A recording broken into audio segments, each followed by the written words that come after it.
لامیم ذالک الکتاب معنی نه خبر دی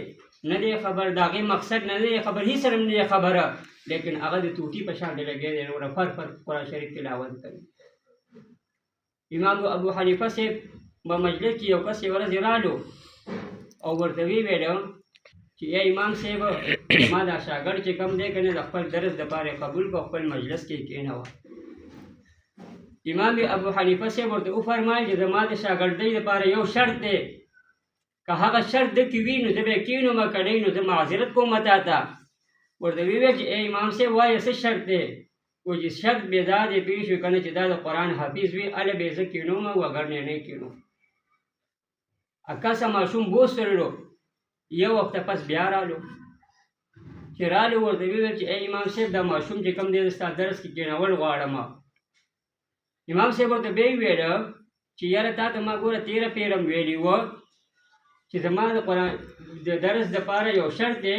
هغه دی حافظ قرآن او ستا زوی حافظ قرآن نه دی. سړي ورته په جواب کې څه ویلل ورته امام صاحب چې زه کله تېره پیره راغلی وم نو زما زوی حفظ نه و کړی اوس یو وخته پس رالم زما زوی په یو وخته کې قرآن شریف یاد کړی دی مکمل دې ته واوروه. او دا ماشوم څوک و امام محمد رحمت الله علیه. امام صاحب زندګۍ ډېر عجیبه عجیبه واقعات یو ډېر عمران افروز دي. همدغه امام محمد رحمه الله یو ورځ یې ورته وویله بس مازدیګر ټایم کې ګرځېدلو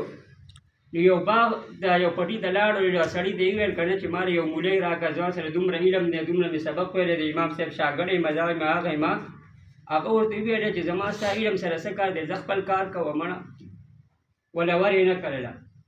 دا غریب ډېر زیات خفه شولو چې زما دومره علم دومره مرتبه د پېښ شو که نه او ما د علم یو مولۍ رانه کړی په زندګۍ کې نو زه داسې علم باندې څه کوم. چې کله امام صاحب له رالو واقعه ورته وفرمایله نو امام صاحب ورته ویل دا کاڼې واله او کس ته لاړ شه ورته ووایه چې دا کاڼې واله او ما له یو مولۍ راکړه. چې کله هغه کس له لاړلو ورته ویې ویل دا کاڼې واله او ما له یو مولۍ راکړه. هغه کاڼې دې واخیستو په دې سر یې ور ویشتلو چې ورک شه مړه ستا مازغه خراب دي. پهله دې ویل چې زه دومره عالم یم دومره علم دی دومره دا دی هغه دي او اوس یې چاته نه کاڼې راخوشې کړو ما ته چې مولۍ راکړه ستا مازغه خراب شوي دي. او چې بیا کله رالو امام صاحب مولۍ درکړه وایي نه دغه خبرې نه ده وکړله.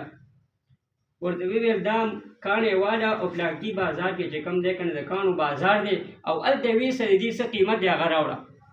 نو چې کله دا هلته لاړلو او دوکاندار ته وښیولو